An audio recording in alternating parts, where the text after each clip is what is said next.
you need to make an effort and start with whatever Allah has made easy for you. For me, it might be easier to do XYZ. For you, it might be easier to do ABC. That's why when you see someone, don't judge a book by its cover. Why? You see them, you don't know their struggles.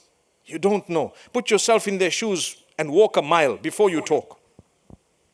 Because they could have managed to come so close to Allah, and one of your words can crush them just because you felt holier than thou. That's what it was.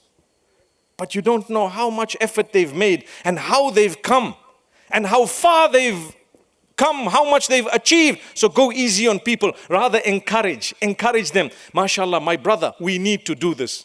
Not you do this, we need to do this. Put yourself in the picture. You're a human as well.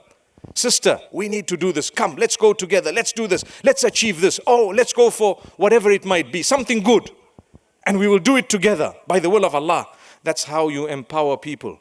That's how you show care for people. You don't just point and you don't just yell at someone and you don't just belittle them because you don't know the struggles. If you sat with them for 10 minutes and if they allowed themselves to let you know what they've been through, you would be ashamed of the way you treated them. So when you see someone, whoever it may be, go easy on them. You don't know how far they have come, how much effort they have made in their lives. And this is why I tell all of us, myself included, let us make an effort so we can become better. Is it hard for me and you to improve our dhikr, our remembrance of Allah? Is it difficult for you and I to push ourselves to fulfill our 5 daily prayers? Is it hard?